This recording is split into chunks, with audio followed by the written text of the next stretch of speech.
And I'm also pleased to announce that as we speak, the transfer of F-16 jets is underway, coming from Denmark, coming from the Netherlands. And those jets will be flying in the skies of Ukraine this summer to make sure that Ukraine can continue to effectively defend itself against the Russian aggression. The allies in this room not only share a common language, don't share a common language, we do not share a common border, but we are neighbors. We're neighbors. This is my video update on this Thursday afternoon, July the 11th. Let's talk about some news. And let's start things off with the second day of the NATO summit taking place in Washington, D.C., the 75th anniversary of the NATO alliance. And Joe Biden said yesterday in a statement that NATO member states, they don't share a border, but Biden said, we are all neighbors. That is the statement. That was the statement from the U.S. President Joe Biden. One big happy NATO neighborhood. That is what the alliance is all about. They are all neighbors, according to Biden. So yesterday, NATO put out its declaration. And in its declaration, NATO said that their open door policy will remain. Any country that wants to enter the NATO alliance, it's an open door. And NATO also said that Ukraine's path into the alliance is irreversible. That made it into the final NATO declaration. Now, CNN, 2 days ago, they had seen a draft of the NATO declaration. Before the NATO event took place, a draft of the declaration had already been prepared, and CNN had seen a copy of this NATO declaration, and they reported that in the declaration, NATO does say that Ukraine's path into the alliance is irreversible. I said 2 days ago, commenting on the CNN story, I said that when NATO puts in their declaration that Ukraine's path into the alliance is irreversible, that is basically NATO saying that Ukraine's destruction is irreversible. And the draft statement about Ukraine's irreversible path into NATO made it into the final declaration, and Dmitry Medvedev, he commented on this statement from NATO on social media. Medvedev said, the Washington Summit Declaration of July 10 mentions the irreversible path of Ukraine to NATO. For Russia, two possible ways of how this path ends are acceptable. Either Ukraine disappears or NATO does. Still better both. That is what Medvedev said on social media. The NATO declaration also said that the biggest threat to NATO, the country that ultimately must be confronted by NATO, the country that is to blame for the conflict in Ukraine, is China. China is the big threat, according to NATO, and that is what they put in their declaration. And here is China's response to the NATO declaration. The NATO Washington Summit Declaration is filled with Cold War mentality and belligerent rhetoric. The China-related paragraphs are provocative with obvious lies and smears.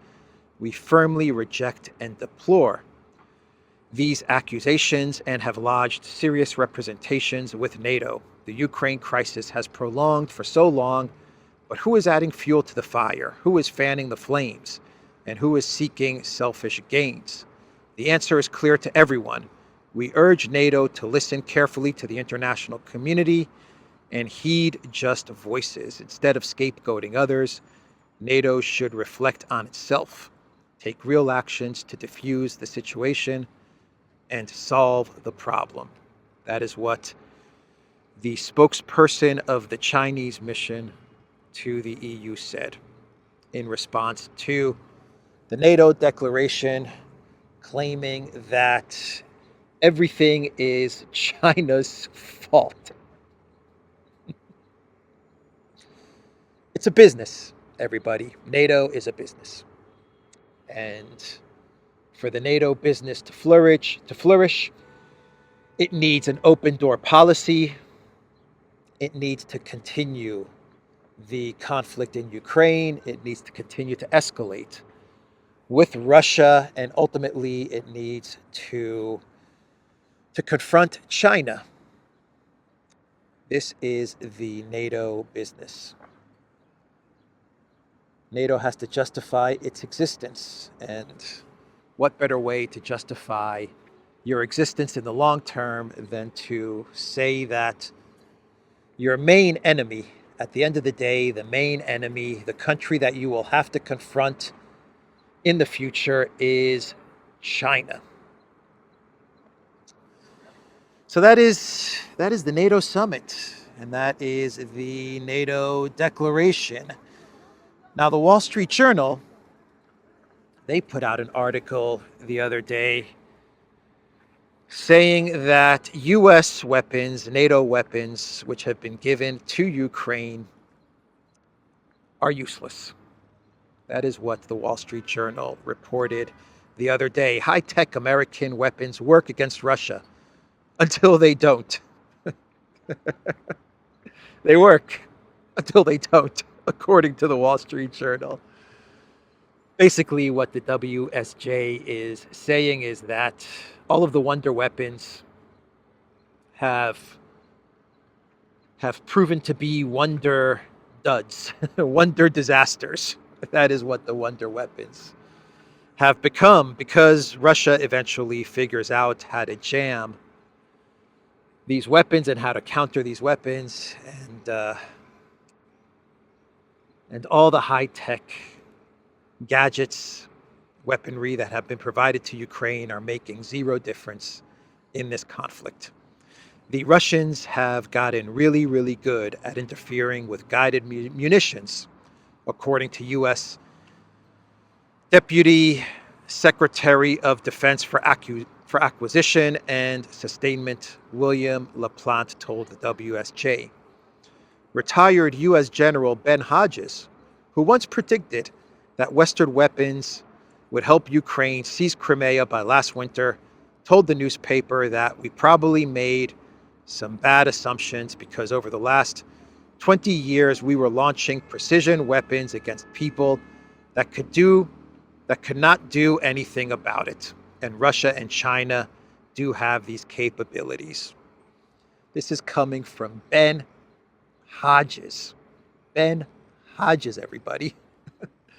Yeah, the Ben Hodges that said for the past 2 years, that is on record for saying that, over the past 2 years, for saying that Russia is losing, Russia's going to lose, Ukraine is going to defeat Russia, Ukraine is going to capture Crimea, the Putin regime is going to crumble and fall.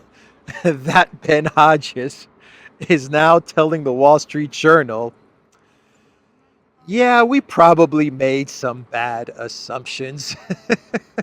You made some bad assumptions, Ben Hodges. You made bad assumptions. Ben Hodges telling the Wall Street Journal that NATO, NATO has been going to war, bullying. NATO has been bullying countries that did not have the capability to fight back. So it was easy sending all of these wonder weapons to bully nations that did not have the capability to counter NATO. But now with Russia and China, by the way, you notice he slips in China. But with Russia and China, well, they have the technology to fight back. So we may have miscalculated, according to Ben Hodges. Wow. You know it's going bad for the collective West when Ben Hodges is having to walk back all of the ridiculous statements and claims he has made over the past 2 years. You know it's going really, really bad for the collective West and for Project Ukraine. So during the NATO summit, the NATO event, the media, they spoke with the new UK Prime Minister, Keir Starmer, the most boring man in politics, the most boring prime minister or president on the planet. And they asked Prime Minister Keir Starmer about UK Storm Shadow missiles being used by the Alinsky regime to hit pre-2014 Russian territory. And Keir Starmer's response to this question was that Ukraine can use UK missiles to strike inside of Russia. Starmer said that it is up to Ukraine to decide how to use the Storm Shadow missiles. Nothing new here from the office of the Prime Minister, whether it's Boris Johnson or Rishi Sunak or Keir Starmer, Conservative, Labour, makes no difference. The escalation continues. From the most boring man in politics, Prime Minister Keir Starmer. Blinken was speaking at an event, and the Secretary of State, Antony Blinken, he was talking up the F-16s. Blinken said that this summer, right now is summertime, but Blinken said that this summer, F-16s will be flying over the skies of Ukraine. And everyone applauded. All the warmongers in the room applauded. Yay, yay. F-16s are going to be flying over the skies of Ukraine. Let's applaud the escalation towards World War III. More money for the military-industrial complex. Good news for the warmongers. Bad news for the world. Bad news for Ukraine. But that is what Blinken said at this event. And Blinken, he also said that the F-16s will help Ukraine effectively challenge Russia, effectively deter Russian aggression. How has Ukraine continued to effectively deter Russia? I believe that is what Blinken said. How has Ukraine been effectively deterring or countering Russia over the past 2 years? It hasn't. Even the Wall Street Journal is admitting that all of the wonder weapons have been ineffective. Ukraine has gone through 3 militaries. Russia has annihilated 3 Ukraine NATO militaries, and now it's on its 4th military. The Russian war of attrition has been very effective. The NATO proxy war has been completely ineffective. But according to Blinken, it's the F-16s that will help Ukraine to continue to effectively fight Russia. And they will be flying over the skies of Ukraine. Where are the pilots going to come from? Who knows? Where are the F-16 planes going to be taking off from? Good question. I guess we will find out this summer, which means we will find out now because it is summer. But anyway, that was Blinken's statement at this event. Blinken also said that Ukraine's victory in this conflict is all about Ukraine getting closer to Europe and getting closer to NATO. What did I say in my video update yesterday? That according to the New York Times, the definition of victory for Ukraine is going to change. And Ukraine victory will be defined as Ukraine getting closer to NATO and getting closer to Europe. And like clockwork, Blinken was handed the script, and he read the script to all of those in attendance at this NATO meeting. A Ukraine victory is moving closer to NATO and to Europe. A Ukraine victory is moving closer to NATO and to Europe. That is the new definition of victory. That was Antony Blinken at the NATO event yesterday. And Reuters is reporting that Poland is getting ready for a conflict with Russia, according to military officials. Poland is building up its military for a possible smash with Russia, which is basically Poland's military saying, give us money. That is what it's all about. Keeping the grift going. So you know who is not about the NATO military grift? You know who is not all about the grift? It is Orban. Orban is trying to de-escalate. He is trying to wind down the wars. And I have been saying for a couple of days now that eventually Orban would make his way to meeting Trump. He would go to Kiev, and then he went to Moscow to meet with Putin, and then he made his way to China. Then he made his way to the NATO meeting. And eventually, I've been saying over the past couple of days that he is going to end up in a meeting with Trump. And that is exactly what is happening. Alinsky, Putin, Xi Jinping, the NATO clowns, and now a meeting with Trump. And if you thought that the globalist political class was upset with Orban after his meetings with Putin and Xi Jinping, boy, are they going to be plenty mad with this meeting between Orban and Trump, because Orban is seeing Trump so that they can, this is my view of things, so that they can coordinate an eventual solution to the conflict in Ukraine, anticipating a Trump win in November 2024. That is what this is all about. And so the political class, the globalists, they are going to be absolutely furious. I mean, furious with Viktor Orban.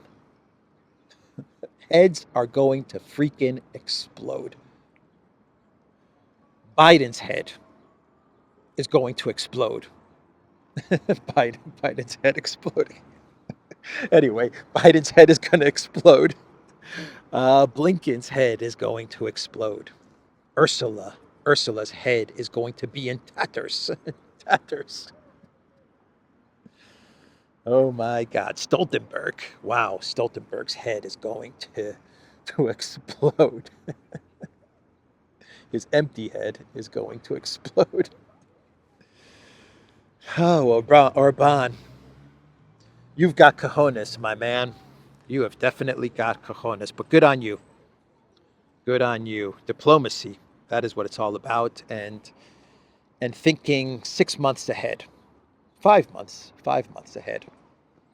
Orban understands that with this current group of leaders, especially the people in the White House, there is zero chance for peace. So what does Orban do? He goes on a fact-finding mission, shuttle diplomacy, and he visits all of the countries that are involved in the conflict. He talks to all of the leaders that are involved in the conflict. He also talked to Erdogan as well. and he gathers all of the facts and information that he needs to eventually take it to Trump and to tell Trump, look, this is the situation. This is what we need to do to formulate a plan so that we can finally come to a peaceful solution in Ukraine. That is what I think Orban is aiming for. Not a solution now, but a solution in November, December of 2024, with the anticipation that Trump is going to win the election. That's the if Trump wins the election. So what does the Financial Times report? Here is what the Financial Times is saying. Viktor Orban's trip to Moscow in breach of EU treaties, legal service says. Hungarian PM's freelance diplomacy sparked condemnation from European and NATO allies.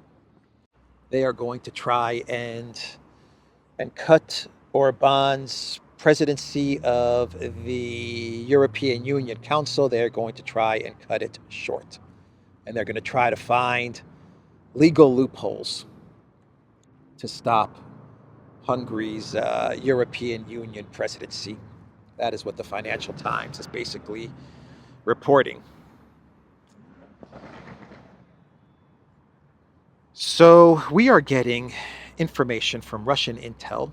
Now keep in mind, this is Russian intel. So take this with a grain of salt. That the collective West is very keen on removing Alinsky. They want Alinsky gone. But the only reason, according to Russian intel services, that they are keeping Alinsky in his position as president is because Alinsky continues to fulfill the military escalation requirements. He continues to ask for more and more weapons, and he's successful in getting more and more weapons for Project Ukraine, and that is good for business. And that is the only thing that is keeping Alinsky in his position as president. According to Russian intel, Alinsky has been a complete disaster. He's been a failure at everything except at getting weapons to Project Ukraine. And that is the reason that European officials want to keep Alinsky in as president. The minute the wonder weapons run out and there are no more wonder weapons left to hand over to Project Ukraine, that is when Alinsky is going to be removed, if you believe these reports from Russian intel services. And we are getting reports from Ukraine media, Ukrainska Pravda. They are reporting that Alinsky is about to fire Shmyhal, his prime minister. That is right. It looks like Shmyhal is gone. And the reason that Alinsky wants to remove the prime minister, according to Ukraine media, is because he doesn't feel close to the prime minister anymore. According to media reports, Alinsky has to feel an emotional closeness to his administration. And the minute that he doesn't feel this emotional connection, this closeness to his officials, is when Alinsky fires them. That is what Ukraine media is saying. Yeah. Shmyhal may be gone. Podolyak, I don't feel close to this Lord of the Rings guy anymore. It's time to fire him. Ah, boy. Alinsky is also looking to get a second Swiss peace summit put together right before the November 2024 elections. According to Bloomberg, Ukraine seeks a new summit with Russia ahead of U.S. elections. The meeting in Switzerland failed to win key global South nations another Trump presidency might put Ukraine at a disadvantage. And so before Trump is elected, Alinsky would like to have another peace summit, a Swiss peace summit.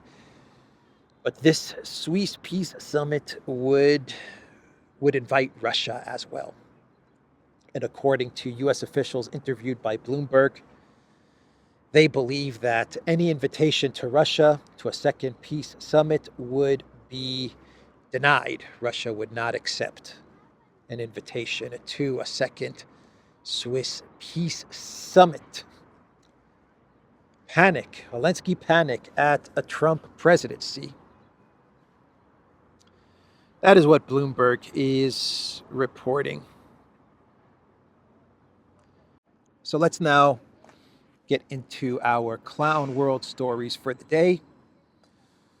And the first clown world has to do with Russiagate.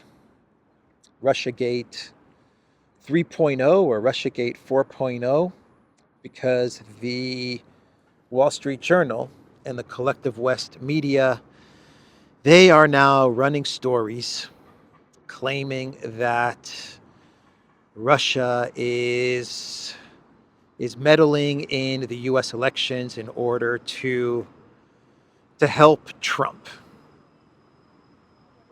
I'm not making this up. I wish I was making this up, but I am not making this up. Russia seeks to boost Trump in 2024 election, U.S. intel officials say. Other foreign influence operations in the U.S. include attempts by Iran to covertly encourage protests against the war in Gaza, officials say. Russiagate resurrected for the fourth or fifth time. Russiagate will never die. It will never go away. And according to the Wall Street Journal, Russia is engaged in a Biden smear campaign. It is Russia that is trying to damage the Biden White House, that is trying to damage Biden in order to prop up Donald Trump and to help Donald Trump win the November 2024 election by making it appear that Biden is losing his cognitive abilities. That's right. It is the Putin that is manipulating the media and making it seem like Biden is mumbling and bumbling and stumbling and forgetting things and can't find his way off of a stage and is losing debates and forgetting things and is not making any sense. It's all Putin. It's all a Putin disinformation campaign meant to damage Biden, meant to discredit Biden, and meant to help Trump win the elections, because Trump is Putin's puppet. He is a Putin Kremlin stooge. Russiagate. Russiagate 4.0 or Russiagate 5.0, everybody. Yep, that's right. Everything you have seen over the past 2-3 weeks, starting from the debate up until today, all of the Biden gaffes and the Biden confusion, that's all Russia. That is all Russia. Meant to prop up Trump.